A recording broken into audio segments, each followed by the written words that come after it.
Perang dagang oleh Trump. Jadi apapun ini bisnisnya kalian, mau ekspor impor, mau main trading, main saham, main forex, main apapun itu, bisnis kalian, online shop dan lain-lain, pasti kalian merhatiin berita terbaru akhir-akhir ini, yaitu Trump menaikkan pajak untuk impor ke US dengan tarif yang gila-gilaan atau reciprocal tarif. Nah, sebenarnya apa sih efeknya yang akan berpengaruh ke perdagangan saham di Indonesia? Di video kali ini akan gue bahas lebih detail. Yuk kita langsung masuk ke videonya. Halo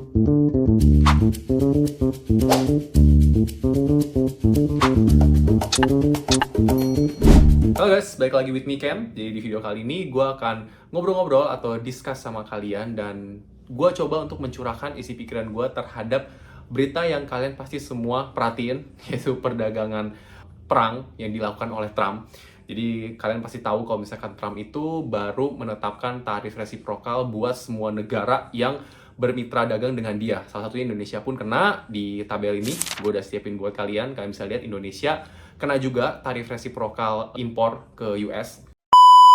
Jadi sebenarnya kalau misalnya kita lihat tarif impor ini itu benar-benar pengaruh banget sebenarnya ke seluruh dunia. Kenapa? Karena nggak bisa kita pungkiri kalau misalkan Amerika Serikat atau ya yang kita tahu negara yang dipimpin oleh Presiden Donald Trump saat ini itu masih menjadi salah satu negara yang kuat, ya bisa dibilang lagi salib menyalip dengan Cina ya. Jadi apapun yang dilakukan oleh Donald Trump, dan ya kita tahu lah kalau misalkan tarif impor ini akan berpengaruh ke banyak lini. Sebagai contoh misalkan kalau misalkan bahan baku dari iPhone itu akan dinaikkan juga gitu. Jadi yang akan masuk ke US itu akan dinaikkan.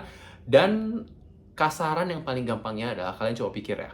Kalau misalkan tarif impor nih, itu nggak akan terlalu berpengaruh kan sebenarnya ke negara-negara luar sebenarnya, karena yang akan berpengaruh itu ke perusahaan itu sendiri. Kalau misalkan kita pikir secara benar-benar, karena apapun yang masuk ke US akan dinaikkan, otomatis harga di sana akan tinggi. Tapi kalau misalkan kalian berpikir lebih jauh lagi, sebenarnya semua bahan-bahan baku yang diimpor ke US, kalau misalkan menjadi lebih tinggi dari sisi pajaknya, otomatis bahan akhirnya pun akan lebih tinggi. Misalkan untuk pembuatan iPhone, sebagai contoh itu kita taruh gampang, misalkan 10 juta. Terus tarifnya gila-gilaan, terutama dari Cina. Kita tahu lah ya kalau misalkan iPhone itu semua bahan-bahannya itu dan semua material-materialnya itu dibuat di Cina, baru diimpor ke US untuk dikumpulkan di pusatnya Silicon Valley, baru diperdagangkan di seluruh dunia gitu. Nah kalau misalkan tarif impor ke US-nya itu naik, kalian bisa bayangin nggak sih? Misalkan harga untuk membuat suatu iPhone itu 10 juta, dia naikin. Berita yang terbaru saat ini, Trump ingin naikin 245% untuk Cina. Jadi biayanya itu bisa 200% lebih kenaikannya. Itu benar-benar gila banget. Kita yang biasa beli iPhone 30 juta, itu dengan bahan baku yang naik, itu harganya bisa jadi 59 juta gitu. Dan itu akan berpengaruh ke kita juga. Kenapa? Karena yang seperti gue bilang tadi, kalau misalnya US itu termasuk leader di dunia ini gitu. Salah satu leader yang masih kuat saat ini ya. Tapi ya kita nggak bisa pungkiri ya, kalau misalkan Cina udah mulai berusaha untuk menyalip US nih. Dari sisi apa? Dari sisi teknologi. Dia banyak banget bikin AI yang menyaingi ChatGPT. Kalian tahu ChatGPT itu dari US. Begitu ada DeepSeek itu menyalip dengan cost yang lebih murah. Terus kalian tahu Tesla, mobil listrik yang menjadi mobil masa depan. Itu disalip juga sama BYD. BYD yang seperti gue udah bahas di video sebelumnya, kalau misalkan dia menjadi top electrical vehicle yang dipakai gitu. Jadi bisa dibilang berbagai macam sektor itu mulai disalip oleh Cina gitu. Nah, jadi menurut gua, pandangan gua, kita balik lagi ke inti dari video ini adalah apa yang akan terjadi di perdagangan saham, terutama di investment yang emang sering gua bahas, yaitu di kripto, di saham maupun di forex gitu. Kalau misalkan di forex sebenarnya nggak akan terlalu terpengaruh. Kenapa? Karena itu mata uang. Mata uang itu seperti pairingnya itu USD CAD, USD JPY itu masih mengikuti dengan update negara masing-masing. Nah, yang akan berpengaruh itu adalah kripto sama saham di negara masing-masing. Kenapa? Jadi gini, ketika suatu kondisi perdagangan atau perekonomian seluruh dunia itu gonjang-ganjing atau tidak pasti arahnya kemana, itu investor-investor besar, kalau misalnya kita kan namanya investor retail, jadi yang biayanya itu nggak terlalu besar lah. Nah, investor-investor besar itu akan menempatkan uangnya yang bertriliun-triliun itu ke investasi yang aman. Contohnya adalah bonds di US gitu. Itu sebagai salah satu pilihan yang aman. Itu karena di negara US sendiri sedang dikuatkan secara perekonomiannya. Nah, otomatis orang-orang yang dengan nilai investor nominalnya tinggi itu akan menarik uangnya itu dari kripto, dari saham-saham di perusahaan luar dari US atau di negara-negara di luar dari US, itu otomatis akan ditarik dananya gitu. Nah, makanya kalian nggak aneh ya kalau misalkan saham di Indonesia itu rontok. Kenapa? Karena kalau misalkan kalian perhati secara fundamentalnya itu banyak banget flow asing itu yang keluar.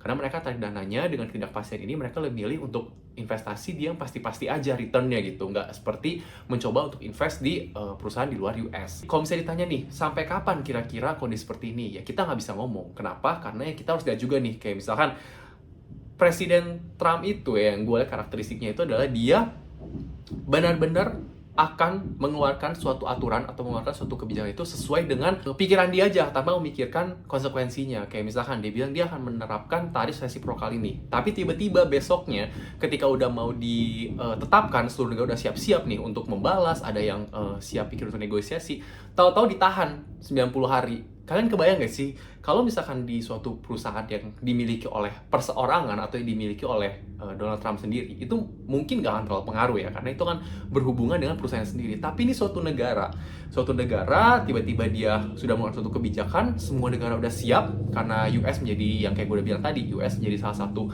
pusat perdagangan terbesar ya di dunia. Orang pasti akan bermitra dengan perusahaan-perusahaan US karena valuasinya juga besar. Itu tiba dirubah, ditahan kebijakannya, terus dinaikin tarifnya. Kalau misalkan ada yang mau negosiasi, boleh negosiasi, tiba-tiba tarifnya nggak jadi juga. Jadi menurut gue dengan kondisi saat ini, gue nyaranin kalian kalau misalkan lebih baik kita wait and see dulu gitu. Kecuali kalau misalkan kalian yang emang bener-bener tradingnya di forex atau crypto, dan tradingnya itu gue bisa bilang technical, itu kalian masih bisa scalping atau intraday. Yang trading itu mungkin antara 1 sampai 1 minggu kalian take profit, kalian stop loss-nya dijaga ketat, dan kalian coba untuk bisa gue bilang curi-curi di market yang lagi gonjang-ganjing gini. Karena dengan analisa teknikal terus dengan pergerakan market yang fluktuatifnya tinggi, itu enak banget buat cari cuan nih. Kenapa? Karena pergerakannya tuh tajam banget. Kalian bisa buy, kalau misalnya harga naik tiba-tiba kalian sell, harga udah mentok dengan analisa teknikal, support dan resisten dan lain-lain, itu enak banget. Tapi untuk secara fundamental, kalian value investor yang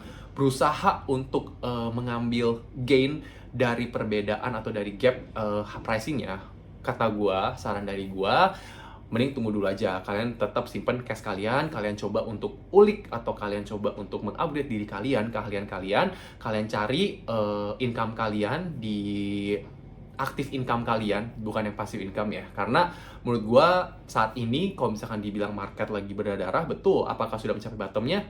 Gua nggak melihat itu udah sampai di bottomnya sih, karena gua analisa teknikal dan menurut gua masih bisa turun lagi, apalagi didukung oleh kita belum bisa tahu nih Presiden Donald Trump ini tuh akan memastikan akhirnya tarifnya itu jalan atau enggak, dan apakah US dan China itu akan benar-benar berantem secara tarif dagangnya, itu kita nggak tahu. Karena kalau misalnya mereka benar berantem nih, tarifnya dinaikin masing-masing apalagi di atas 100%, harga-harga semua naik akan makin rontok karena investor akan mencari yang lebih pasti dibandingkan saham. Contohnya emas. Kalian udah tahu emas tuh harganya naiknya gila-gilaan ya udah sebulan terakhir ini dengan sejak diumumkan kebijakan dari Presiden Donald Trump ini gitu. Jadi ya mungkin inti video gue ini ya gue pengen ngasih tau kalian kalau misalkan emang kalian ingin invest atau kalian ingin mencari masuk lagi nih ke saham atau ke kripto, itu lebih bagus kalian tunggu dulu sampai emang kita tahu nih kepastiannya seperti apa dari kebijakan Presiden Donald Trump dan China ya, terutama ya dua negara yang benar-benar sekarang lagi super power banget. Baru kita lihat nih, atau enggak ketika asing udah mulai masuk lagi ke bursa saham kita di Indonesia, bursa efek Indonesia, baru boleh masuk lagi. Karena saat ini kalian juga harus belajar, juga harus ngerti nih gimana caranya ngeliat untuk flow-nya di marketnya kita gitu. Jadi kalian bisa tahu nih kira-kira kapan asing mulai masuk lagi, dan itu bisa kalian coba lihat juga, ada di Stockbit, ada di IDX, terus sebenarnya banyak banget kalian bisa cari di Google gitu. So far video gue untuk hari ini seperti itu aja, semoga bermanfaat dan see you on the next video, bye bye.